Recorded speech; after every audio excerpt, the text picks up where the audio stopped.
Alhamdulillah. Nah, itu menjadi kebanggaan siapa? Jadi kebanggaan daripada turunan Al-Husain. Karena beliau tidak pernah menganggap dirinya sebagai zuriat Nabi, kecuali Nabi sendiri yang mengakui. Nah, terus ada lagi anak putra daripada Syekh Abu Bakar bin Salim dinamakan dengan Umar al-Muhdar.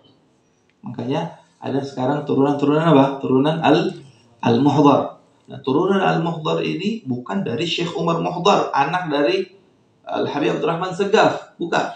Karena Syekh Umar Muhdar, putra dari Habib Abdurrahman Segaf ini, dia tidak punya turunan laki-laki. Ada satu, tapi didoakan meninggal. Beliau ini punya anak Aisyah dan Fatimah. Siapa namanya? Aisyah dan Fatimah. Aisyah dinikahkan dengan Al-Habib Abdullah Al-Idrus. Ya, Habib Abdullah Al-Idrus nikah dengan Aisyah. Ya, lahirlah anaknya apa? Anaknya ini turunan Al-Idrus dari Aisyah. Taib. Anaknya lagi namanya Fatimah. Fatimah dinikahkan dengan saudaranya Habib Abdullah Al-Idrus. Paham tak?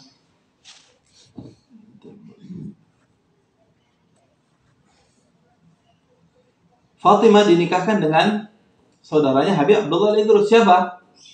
Syekh Ali.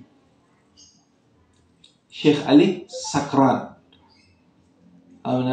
Kalau Habib Abdullah Al-Idrus bin Abu Bakar Sakran, Syekh Ali bin Abu Bakar Sakran. Kakak beradik dapat kakak beradik. Karena dari turunan Syekh Ali ini lahirlah turunan apa? Bin Syihab. Turunan bin Syihab ini lahir semuanya. Nah, makanya bin Syihab dengan Al-Idrus itu apa? Saudara. Istri mereka juga apa? Saudara. Nikah dengan sepupu. Karena Syekh Abu Bakar As-Sakran ini adalah saudara dari Syekh Umar Al-Muhdar. Umar Muhdar bin Abdurrahman Segaf. Syekh Abu Bakar As-Sakran bin Abdurrahman Segaf. Assalamualaikum. Sudah.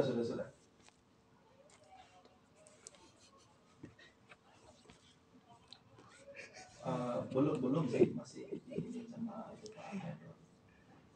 Ya, tugas. Iya, tapi sudah ada semua, katanya besok langsung datang langsung dipasang. Udah ada?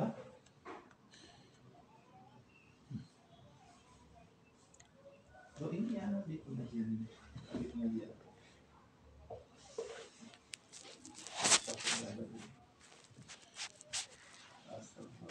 Gimana Pak?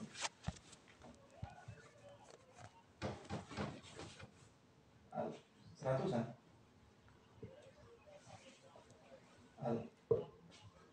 Alhamdulillah. Apa Pak? Oh, alhamdulillah. Kami bisa ada itu Pak. Bisa dikirim ke sini Pak. Iya, maksudnya nanti anak ambil tapi bisa diantar bisa.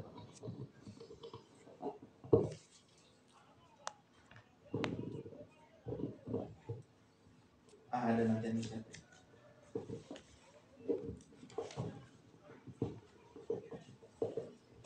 Oke. Berapa jam lagi kira-kira? Nyampe? 5 menit? Oke, siap. Sama satunya itu. Iya, itu. Ya.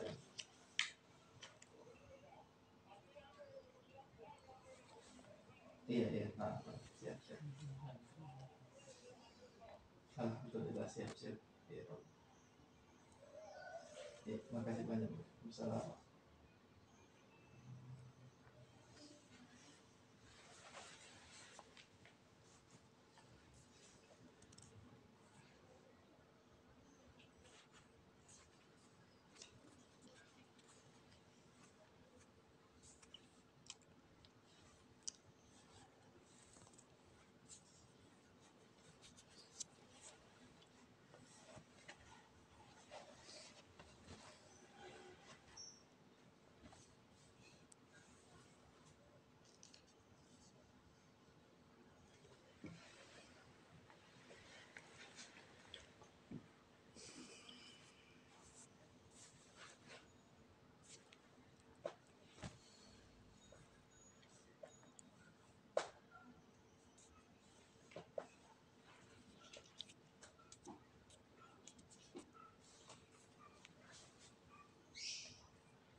Baik. Apa tadi yang kita bilang apa? Tentang apa tadi?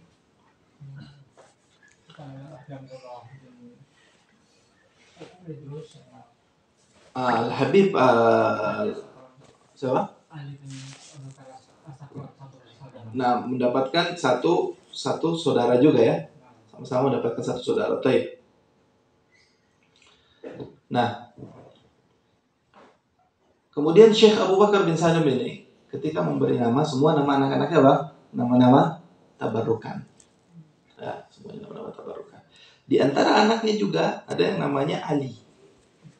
Nah, Ali ini ketika meninggal dunia, kalau antum insyaallah ditakdirkan untuk berkunjung ke Hadramaut, ketika ziarah di berkunjung ke kota Inat, ya, ketika berkunjung di kota Inat, itu ada masjid, namanya Masjid Nur, yang bangun adalah Syekh Ali ini, putranya Syekh Abu Bakar bin Salim. Karena apa? Karena beliau ketika melihat ada nur, cahaya dari langit langsung ke tanah tuh. Akhirnya tanahnya dibeli dan dibangun masjid. Nah, dan kita subhanallah waktu itu pertama kali datang ke Hadramaut, waktu subuh, waktu pagi, ini kita saksikan sendiri. Nah, itu di musim dingin kita pakai jaket waktu itu. Berkunjung ke Syekh Abu Bakar bin Salim, lalu akhirnya di depan situ ada orang minta-minta. Ya, ada kakek-kakek tua, sangat tua, minta-minta. Lalu dia minta gitu. Kita akhirnya ngasih uang, nih, uang. Waktu itu anak cuma punya 250 real kalau nggak salah. Anak kasih semua. Nih, saya cuma punya ini, ambil. Karena dia bilang, saya nggak butuh duit. Saya butuh apa? Makan, saya lapar. Kita bilang, Syekh, ini subuh, ini masih pagi, nggak ada toko yang buka dan anak nggak punya makanan. Kasih itu. Nggak. Saya lapar, saya butuh makan. Nggak ada. Akhirnya dia pegang jaket kita, lalu dia bilang, saya mau jaketmu. Aduh, ini jaket orang. Anak minjem punya orang. Ini punya orang yang saya pakai. Enggak, saya enggak mau tahu. Saya mau itu. Bilang, enggak bisa, ini punya orang. Haram kalau mau saya kasih. Akhirnya kata Syekh itu, udah dia. Anak minta doa. Syekh, doakan saya. Ketika doakan itu dia cabut kopiahnya yang sudah warnanya warni kusam, kotor, warna sudah enggak karu-karuan. Copot, lalu dihelus di muka kita. Dihelus, anak spontan. Karena terkadang orang ini ada yang marahnya marah-marah spontan. Nah, ada yang refleks. Anak spontan langsung bilang, kau nggak tahu saya. Nah, kau nggak tahu saya, nggak kenal saya, terus saya kau perlakukan seperti ini. Saya tahu minta doa. Karena orang itu bilang, saya tahu siapa kau. Ya, siapa? Kau cucu orang yang ada di dalam kubah di dalam itu. Ya Allah, merinding. Kalau merinding. Kalau akhirnya habis itu ada diam, malu, tetap muka kita diludahi. Diludahi, udah kita tinggal, telus saja, tinggal. Subhanallah, kita masuk tidak lama, hanya berapa menit kita masuk. Kita keluar, orang sudah tidak ada. Banyak kalau di kota Tahrim yang gitu-gitu tuh, sangat banyak. Banyak, Pak.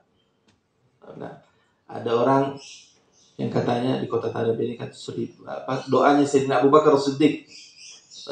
Ya Allah, jangan pernah di kota Tahrim ini kau kurangin air di situ. Padahal gersang loh kota Tahrim ini.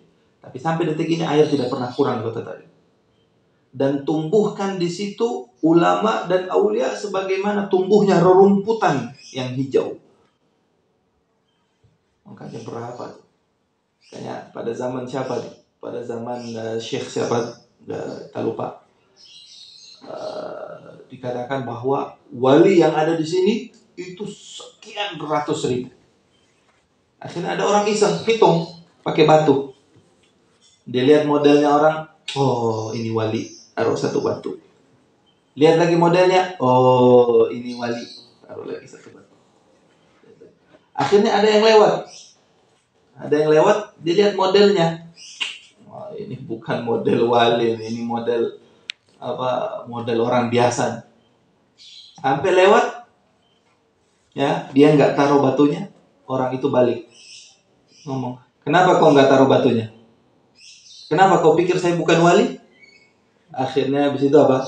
Itu batunya semua ditaruh, semua penduduk Tarim ini wali, selesai. Orang yang dia pikir bukan wali pun apa? Makanya kata Al-Habib Abdurrahman Segaf, syawari' Tarim syekh liman la syekhalah. Jalannya kota Tarim ini merupakan guru bagi mereka yang tidak mendapatkan guru. Jalannya kota Tarim. Makanya ketika di aspal jalan berhasil di aspal itu ketika Al-Habib Hasan Asy-Syadzili meninggal dunia. Karena berapa orang berusaha untuk mengaspal kota Tarim, tidak bisa-bisa ketika masih ada Habib Hasan. Karena Habib Hasan ini kuat melawan sama pemerintah itu, kuat. Pemerintah takut sama Habib Hasan Syadzili. Segan wibawanya Habib Hasan. Begitu beliau meninggal, terjadi yang namanya pengaspalan jalan. Ketika jalan di kota Tarim diaspal, semua penduduk Tarim menangis. Kenapa? Karena tertutup jejak kakinya orang-orang soleh, tertutup sama aspal. Itu bayangin. Jadi bila syawari' Tarim syekh liman la syekhalah. Jangankan itu, anjing hukumnya najis, tapi anjing kota Tarim wajib kau hormati. Makanya dibilang juga adab di kota Tarim itu harus kau jaga. Terlebih apa? Hatimu. Makanya ada teman kita, ya Allah, teman kita. Ketika ada hadir di majelis ilmu, ada orang membawa daripada apa namanya? Bukhur. Ya, bukhur. Bawa bukhur, bawa ngasih sallallahu Muhammad, Allah Muhammad tadi. Orang yang bawa ini kebetulan hitam. Tidak karu-karuan penampilan. Akhirnya teman kita itu apa? Terbesik dalam hatinya, ini orang kok jorok ya. Itu orang sudah lewat pada balik nyentuh orang itu. Istafti qalbak. Sallih qalbak. Perhatikan hatimu, bersihkan hatimu.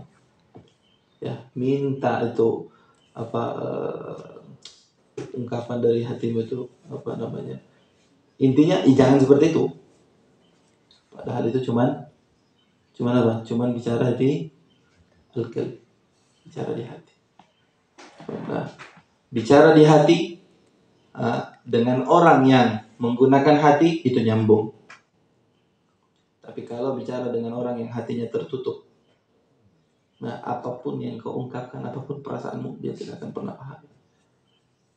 Nah, makanya sampai kata apa namanya? Ala kulli hal. Baik.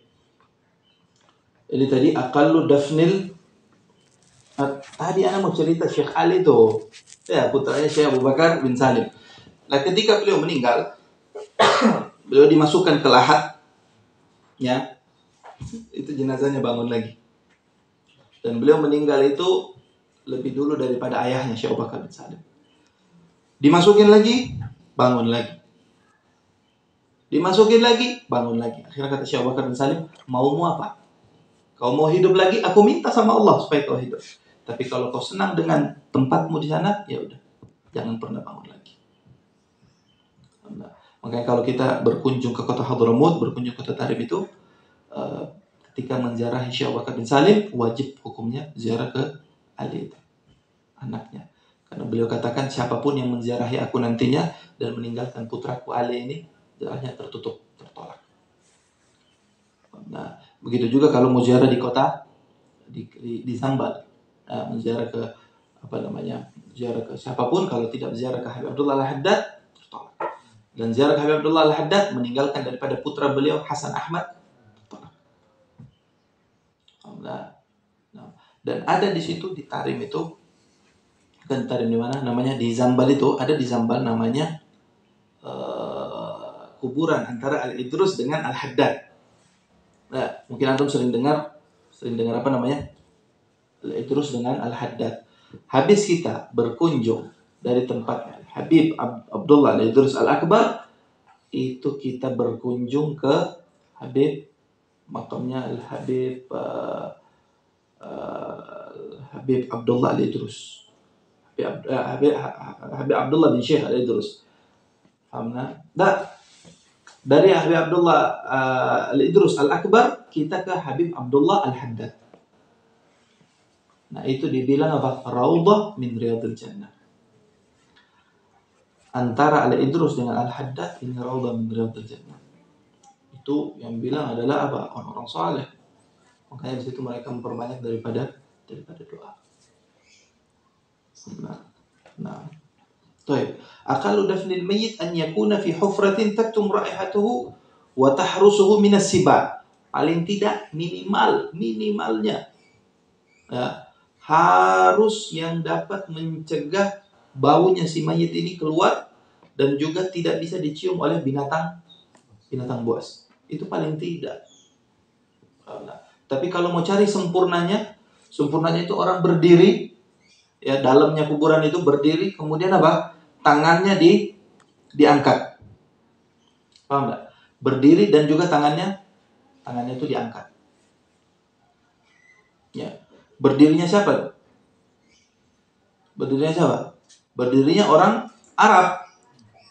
Bukan orang Indonesia. Nah, berdirinya orang Arab. Jadi kisaran berapa meter tuh? 2,5. Ya, kisaran 2,5 meter. Berarti orang Arab dihitung berapa meter tingginya tuh? 2 meter. Itu tinggi minimal orang Arab atau rata-rata. Benar. Jadi makanya terkadang itu turun pun itu mereka menggunakan tangga. Nah, itu sempurnanya. Lalu dimasukin apa? Lahat, dibuat lahat. Lahat itu adalah lubang samping itu ya, di dasar kuburan itu. Nah, tapi kalau tanahnya keras. Nah, kalau tanahnya tidak keras, maka yang dipakai adalah apa? Yang dipakai itu adalah yushaqqu fir rakhwah. Kalau tanahnya itu lembek. Kalau tanahnya lembek, yang digali itu di tengah. Ya, kuburan di tengahnya itu digali lagi buat tempat jenazah. Nah, wajah jenazah ini gimana hukumnya? Dibuka apa ditutup? Nah, dibuka. Kalau ditutup boleh nggak? Ditutup boleh nggak? Boleh. Tapi yang membuka itu adalah Sayyidina Umar ibn Khattab. Sayyidina Umar bilang, kalau aku dikuburkan, buka wajah. Aku pengen lihat itu malakut mungkar nakir seperti apa. Iya, itu Sayyidina Umar. Kita kalau bisa tutup. Nah, saya sudah terbiasa lihat yang serem. Suamiku serem, istriku serem. Jadi saya sudah biasa lihat apa-apa buka aja. Nah, lihat juga ya, subhanallah para istri nih. Istri manapun yang mencium tangan suaminya dengan penuh kerendahan hati, mencium tangan suaminya penuh dengan cinta dan kerendahan hati, maka baginya pahala seperti mencium Hajarul Aswad. Hadis Nabi ini. Ya, mencium tangan suaminya penuh kerendahan hati dengan penuh cinta, maka seperti layaknya dia mencium Hajarul Aswad. Bagaimana kalau dia cium tangan suaminya, suaminya hitam lagi, jadi double aswadan jadi, ya, jadi double. Ya, lihat itu saking apanya tuh, saking mulianya juga mulianya suami. Tapi suami yang mulia yaitu yang memuliakan istrinya. Nah, dia harus imbang. Jangan pernah, sekali lagi selalu kita ingatkan, jangan pernah menuntut hak kita sama orang, tapi tuntut diri kita untuk melaksanakan kewajiban kita. Baik. Taktum raihatahu wa tahrus minas siba wa akmaluhu an yakuna fi lahat fil ard al qawiyah. Itu tadi tingginya itu ya, sekitar 5 dira'. Jadi Madira itu kisaran 2,5 meter. Ya. Wa syuqqa fi ar-rakhwa wa an yakuna wasi'an umquhu qa'iman wa bastatan fiha. Jadi berdiri tegak, tangannya begini. Nah, jenazah ketika masuk, makanya syuf lihat. Jenazah ini ketika keluar dari rumah, yang keluar apanya dulu? Kepalanya dulu. Nah, yang keluar kepalanya dulu. Kemudian peletakan jenazah ketika di rumah dan dimandikan itu gimana? Jangan ini. Apakah kanannya ini menghadap ke kiblat? Enggak. Kiblat itu di kakinya. Memandikan jenazah, kiblat itu di kakinya. Jadi ibarat kata jenazah itu ketika berdiri dia menghadap ke arah kiblat, lalu ditidurkan. Yang menghadap kiblat apanya sekarang? Kakinya. Karena seperti itu. Nanti keluar dari rumah, itu yang lebih dulu keluar adalah kepalanya. Itu semua sempurna. Ya. Masuk ke lahat yang lebih dulu apanya? Kepalanya. Ke kakinya. Ya. Kalau masuk di lahat lebih dulu apanya? Lebih dulu kakinya. Dan diterima sama 3 orang. Kaki, tengah, sama bagian. Kadang orang-orang itu supaya nggak diganggu sama rohnya. Karena terkadang ada roh gentayangan. Itu roh gentayangan itu benar nggak sih? Ada yang bilang roh gentayangan. Ada yang bisa merasakan, ada yang bisa ini. Aduh, gabung sama mana tambah pusing. Nah, beda antara jin dan roh. Ya. Tapi kalau memang karena dalam Al-Quran Allah bilang, "Yas'alunaka 'anir ruh." Mereka mau bertanya tentang roh. Apa? "Wa ma utitu minal ilmi illa qalila." Kalian enggak tahu apapun tentang roh itu seperti apa, enggak tahu. Cuman roh-roh gentayangan ini kurang paham. Apalagi kalau misalnya di dalam lahat ikatan pocongnya kurang tidak dibuka, nanti dia itu wallahu a'lam. Nah, itu sepertinya setan yang menyamar. Jadi seakan-akan apa? Seakan-akan itu adalah roh gentayangan. Karena orang kalau sudah mati ya sudah.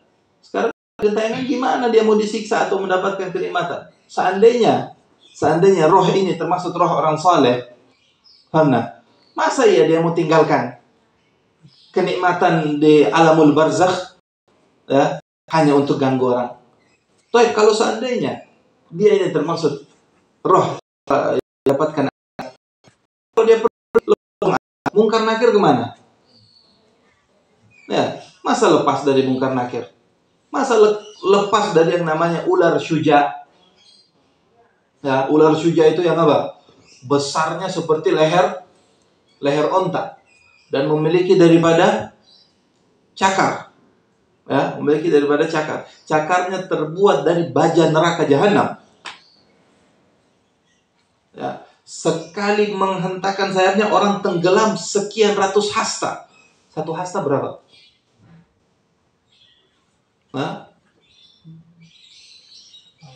Apa? Nggak tahu. 1 hasta itu. Itu kemana ular syuja, ular ini, ular itu, mungkar nakir, kok lepas? Ini mereka bukan kayak polisi-polisi kita. Disogok, mungkar nakir, saya ada ini. Ya, saya mau keluar dulu. Mau ngapain? Mau gentayangan dulu. Nggak usah siksa saya. Kan nggak mungkin. Kadang kita itu bingung. Ada roh gentayangan. Ada nanti ini, ada ini. Dan itu sudah sama masyarakat itu semua sudah dikenal. Bahkan kita pun sering diomongin seperti itu. Kita mau jawab apa? Karena khalas dia musallat. Karena itu pertanyaan roh. Wa ma utitu minal ilm illa qalila. Nah, dan kita juga disunahkan untuk membaca daripada Al-Quran di atas kuburan keluarga-keluarga kita, terlebih di hari Jumat. Ingat itu. Karena di hari Jumat ini mulai dari hari Kamis. Nah, di Kamis sore, dan ini subhanallah orang Jawa ini praktekan. Ya, biasanya ini dipraktekkan sama orang Jawa. Kadang kita kalau sama nelayan-nelayan itu mereka libur. Mereka itu libur, tidak mau kerja. Kenapa? Ya. Karena mau ziarah makam. Nah,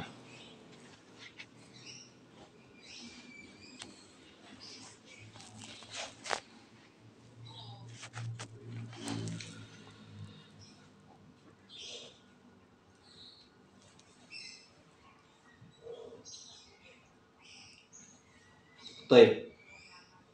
Jadi apa namanya? Apa tadi kita bilang? Masalah apa tadi? Apa? Malam Jumat 6. Jadi di hari hari Kamis ya, itu ahli barzakh ya, ahli barzakh itu semuanya keluar. Tujuannya mereka keluar untuk apa? Untuk menyambut daripada kedatangan keluarga mereka. Bagi yang keluarganya mau datang. Tapi kalau yang keluarganya nggak datang, mereka akan menunggu sampai hari Jumat. Lepas hari Jumat dikatakan mereka akan kembali lagi ke alamul barzakh mereka dalam keadaan apa? Dalam keadaan sedih. Karena mereka kembali dalam keadaan sedih karena tidak ada yang memberikan daripada hadiah untuk mereka. Itu juga dikatakan bahwa roh itu seperti burung. Ya, roh orang mukmin itu seperti burung. Terkadang mereka meminta izin kepada Allah untuk terbang. Izinkan. Terkadang enggak.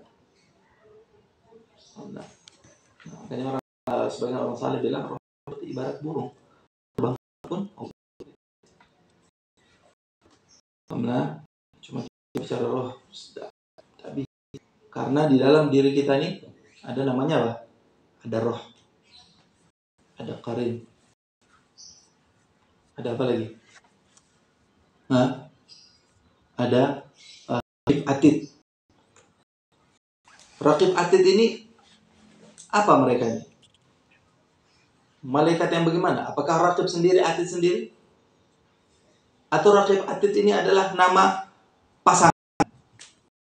Maksudnya amal baik penyataan amal buruk, raqib atid. Dalam Al-Quran dah dibilang raqib atid loh. Dalam Al-Quran dibilang apa? Raqib atid. Berarti satu apa dua? Satu. Kalau raqibun wa atid berarti ada raqib, ada atid. Nah, tapi kalau raqibun atid berarti itu nama satu pasang gitu. Wallahu a'lam. Itu apakah memang mereka berbeda atau gimana Allah? Tak jelas. Mencatat baik jadi pembina mencatat buruk. Makanya kalau ada yang melakukan keburukan, yang kiri bilang, "Aktub." Boleh saya lihat? Yang kanan ambil. Jangan dulu. La'allahu yatub. Ya. Boleh jadi dia tobat. Jangan kau catat dulu. Boleh jadi dia tobat. Nah, baik. Setelah 2 jam, aktub la'allahu yarji'. Jadi dia mau kembali lagi. Nah, dia kembali bertobat. Malam, sore, aktub, jangan dulu. Sampai akhirnya malam, ini sudah catat. Jangan dulu. Begitu dia tidur, Allah langsung mengatakan apa? Ma'aqallu ya'abi. Alangkah tidak punya malunya hambaku kepadaku. Nam walam yastaghfirli. Dia tidur tanpa memohon ampun kepadaku. Dari situ baru diperintahkan untuk salat. Tapi kalau kebaikan, udah kecatat duluan. Makanya subhanallah, Allah jadikan ini pemimpin atas yang ini. Coba kalau ini yang pemimpin, gimana? Itu termasuk daripada rahmat Allah Subhanahu wa taala. Alhamdulillah. Baik. Jadi ini tadi wasi'an qamatan, adanya itu orang berdiri wa bastatan fihi ma, dan langsung ini sunnah. Cuma katanya kalau di Indonesia itu apa? Kalau di Indonesia dalam sedikit aja sudah keluar air. Apalagi di Banjar. Yang pernah ke Banjarmasin. Allah, baru digali air udah keluar. Karena tanahnya Iya, itu karena itu air. Makanya sekarang di Banjar itu ada tanah yang dijual. Itu teman kita tuh jual tanah khusus untuk kuburan, pesan 1 lubang sekian juta. Waduh, 1 lubang sekian juta. Bilang terus kalau di sebelah sana itu harganya lebih mahal. Loh kenapa? Dekat dengan orang soleh soalnya. Ajib. Pesan. Dia bilang kalau ditambah AC, oh lebih mahal lagi. Boleh pesan, boleh. Jadi biar nggak panas di dalam. Nah, apa hukumnya memindah kuburan? Ini ada pertanyaan. Apa hukum memindah daripada kuburan? Nah, hukum memindah kuburan diperbolehkan dengan catatan. Ya, yang pertama ada maslahat. Kemudian yang kedua dipindahkan ke tempat yang lebih baik, ke tempat yang lebih banyak orang solehnya. Itu yang boleh. Tapi kalau tidak ada maslahatnya atau tidak ada tujuannya atau dipindahkan bukan di tempat yang lebih, maka itu tidak diperbolehkan. Nah, Nabi SAW pernah memindah kuburan enggak? Pernah. Masjid Nabawi. Masjid Quba. Ya, kalau kita tidak salah itu Masjid Quba. Masjid Quba itu adalah tanah harta anak yatim. Karena yang di situ juga ada kuburan. Lalu Nabi ketika membangun Masjid Quba di situ, kuburannya dipindahkan. Karena ada maslahat. Maslahatnya apa? Masjid. Karena baik. Apa lagi? Allahu a'lam bishawab. Di situ ya, kita sampai di penggalian kubur. Di situ kita nanti masuk ke zakat. Jadi sudah habis nih. Sholatul jenazah, orang sudah dikuburkan. Selesai. Nah, sudah dimandikan, sudah dikuburkan. Nah. Ayo, visual. Ada pertanyaan? Ayo. Kalau penggalian jenazah untuk keperluan polisi, otopsi atau penggalian jenazah untuk otopsi. Kuburan. Ayo, untuk otopsi. Yang punya hak itu siapa? Yang punya hak kan si saudaranya dan lain-lain, iya kan? Nah, kalau seandainya mereka mengizinkan ya, dan itu memang untuk ada tujuannya, ya silahkan. Mau nggak mau, tapi sebenarnya itu sangat tidak dianjurkan menyiksa si mayit. Nah, udah selesai. Bahkan zaman itu menjadi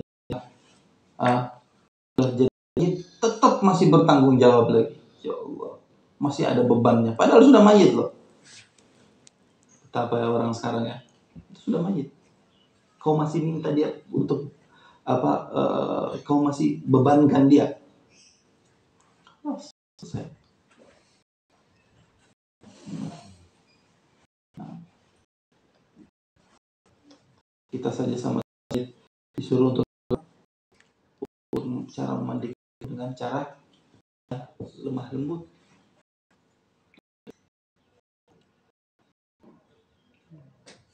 Dengan cara lemah lembut. Hingga masuk dalam kita masih buka lagi. Beri.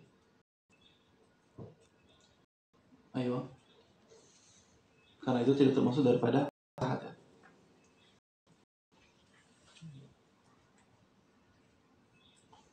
Ayo.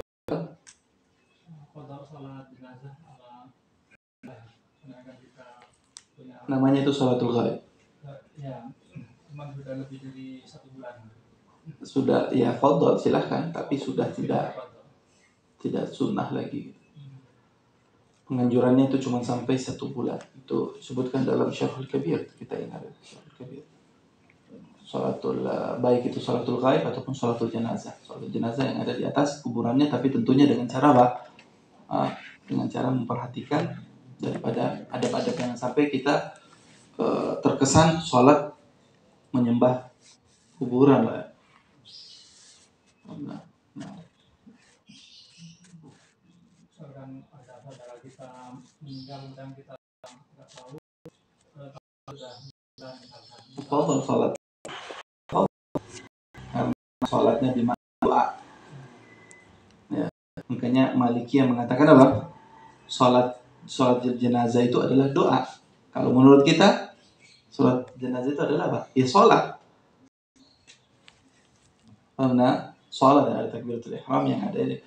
Tapi kalau itu berlaku untuk siapa itu yang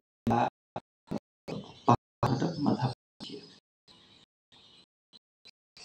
Nah, kalau memindahkan lagi model di kantor sudah bergeser. Kalau memang sudah ambil aturan katakanlah itu tulang dipindah di apa nih lagi? Atau langsung aja atau lagi? iya, apa yang kita katakan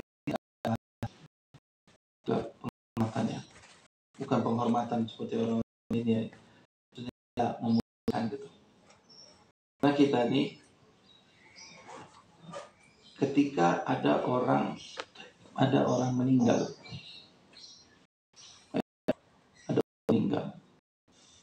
kemudian kita dapati sebagian dari tubuh